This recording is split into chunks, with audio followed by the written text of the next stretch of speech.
sodomy. There was other things wrong with the place as well. Yeah, but the condemnation was for them not taking for themselves Well, I look at it this way. the opposite sex. I look at it this way. It's not. It doesn't breach any of the teachings of Christ. How do you know that? Well, I've asked people to show me where it says that in the Bible, and no one's shown it to me. And that's one of them. I said it doesn't breach any of the Ten Commandments. Okay, so you believe that Christ, who was following the same law that Moses revealed, the same law that If it was a sin, Jesus would have said so. No, but check this out. Jesus was following and establishing the law of Moses, wasn't he? The Torah. He came with the Injil, but he says in the Gospels, he says that I have not come to destroy the law, meaning the Torah. I have not come to destroy, but to fulfill. For I say unto you, not one jot or one tittle will pass from the law until all be fulfilled. So according to the Torah... Why would it be a sin? Well, this is what I'm trying to get across to you. The Torah has it that homosexuality, sleeping with another man or a woman, is a sin. That you're supposed to have marital relations, meaning within having a relationship with the opposite sex in marriage, let alone outside of marriage, right? So, putting aside the idea that you are allowed to sleep with the same sex, Jesus was following, as an observant Jew, the law of Moses. So it stands to reason, therefore, that given that he came to establish the law of Torah as well as establish the Injil, that he would be speaking about what God had forbidden and what he had allowed according to the Torah. But why would God make it forbidden? Well, that's the question. That's the question. I mean, do you just blindly follow it? Or do you question it and say, well, hang on, why should that... I do. I mean, Look. surely you come to your faith. You see, my mum, I was christened in the church when my parents were married. And looking back on my childhood, my mum wanted to believe in Christianity. Right. She hoped that was it. My dad wasn't a particularly religious person at all. Okay.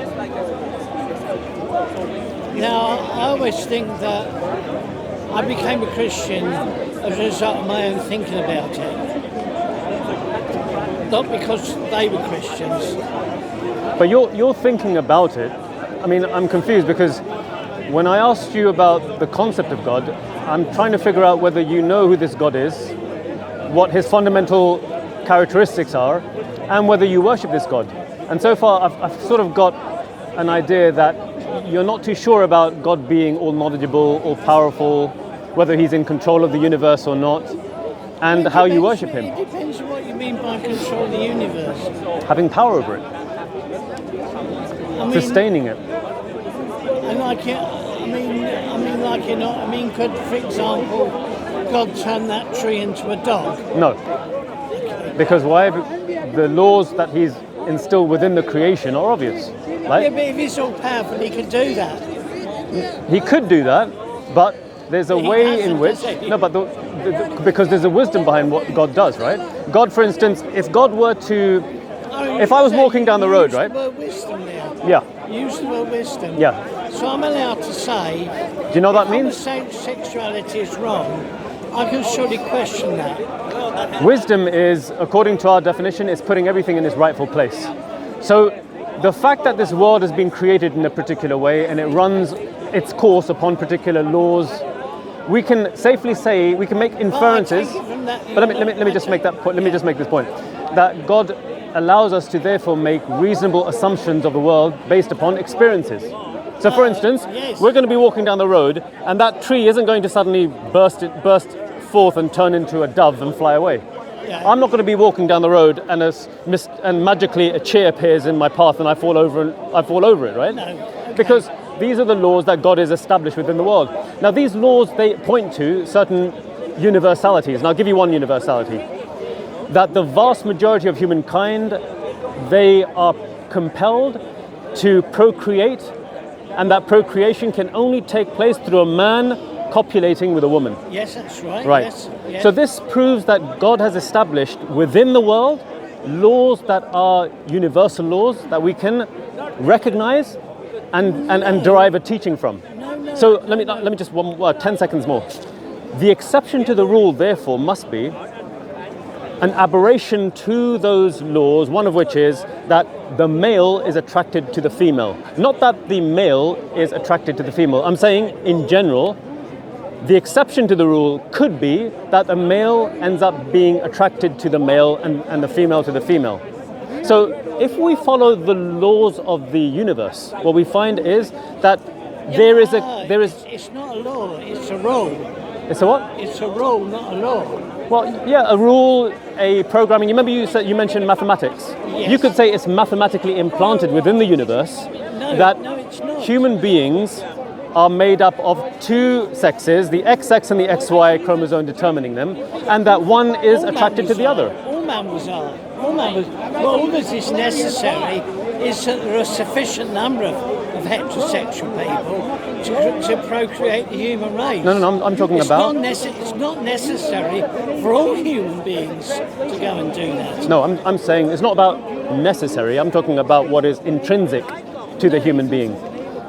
Surely you recognize that the vast majority of humankind over the long course of history, the vast majority of them find natural instinctual attraction to the opposite sex. Yes, so therefore, right. the extreme exception to the rule is when a man... It's an exception to the rule. No, it's an extreme exception, my friend. It's not an extreme exception. I'll tell you why, because... It's what, 1 in 10, 1 in 15 people are homosexual? Well, look, okay, let's look at it another way. That's not extreme. If it was an intrinsic part of a man to feel attracted to another man... You're missing my point. Oh, go on. You're missing my point. What's your point? All that is necessary is that there are a sufficient number of heterosexuals to procreate the human race. Well, that comes through a process of evolution. Sure, and what is evolution pointing to? That procreation can only be maximized if there is an instinctual attraction between the two opposite sexes. It can't be maximized, and that's what evolution is all about. It's the determination of the maximization of the species. No, but the species will still survive. Even if there are homosexual people around and have been around since mankind first walked on Earth. So do you believe that this homosexuality is learned, or do you think it's instinctual? It's neither. What is it then? It's neither. Is it revelatory? It comes through a process of evolution. Yeah, that's what I'm getting at. So if it's evolutionary, is it instinctual or is it learned? One of the theories is that there's a gene which women carry, which allows them to have a lot of children. Okay.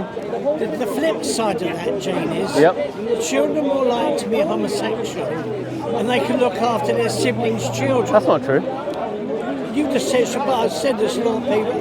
How do you know that's not true? Because I don't believe that it's instinctual. Oh, you don't believe. No, you don't believe. No, I can actually argue for it. No, you don't believe. I can argue for it. I can argue for it as follows.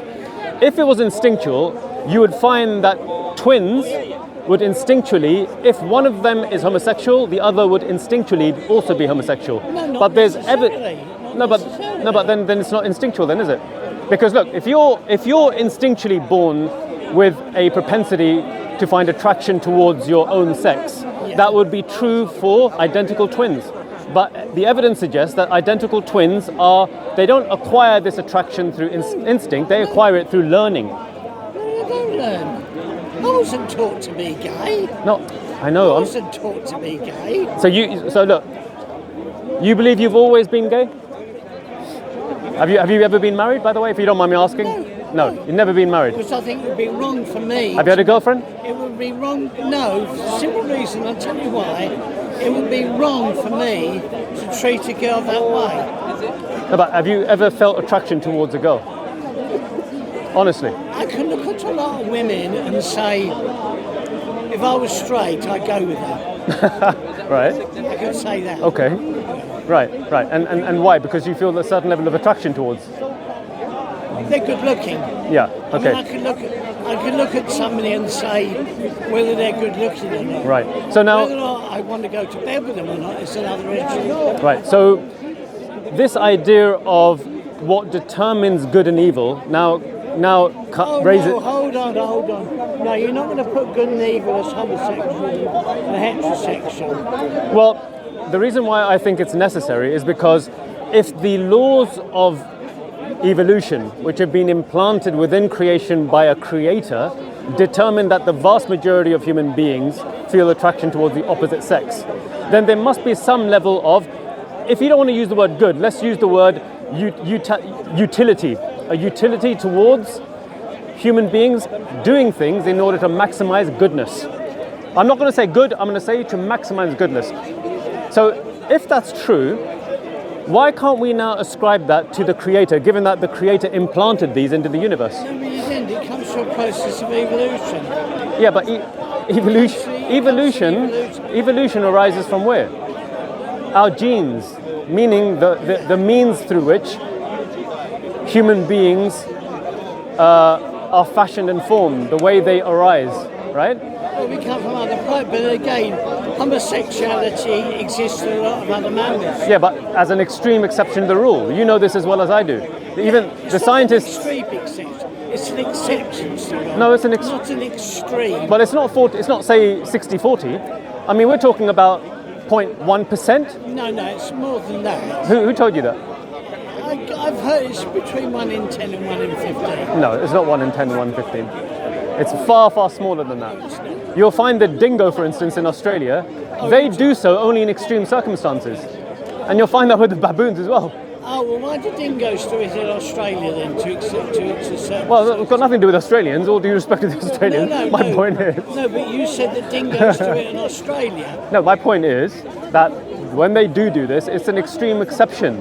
It's usually due to circumstances within the environment. Like what? Like a extreme... So why can't I be homosexual in the same way then? No, but usually it takes place because there's an imbalance within the normal circumstances that these species find themselves, like a disparity between the sexes. If you find a disparity between the sexes, there's going to be a bit of hanky-panky. You said the disparity, so you mean it's not 50-50? I've never heard of I haven't come across any type of anecdotal evidence, let alone any type of scientific evidence that suggests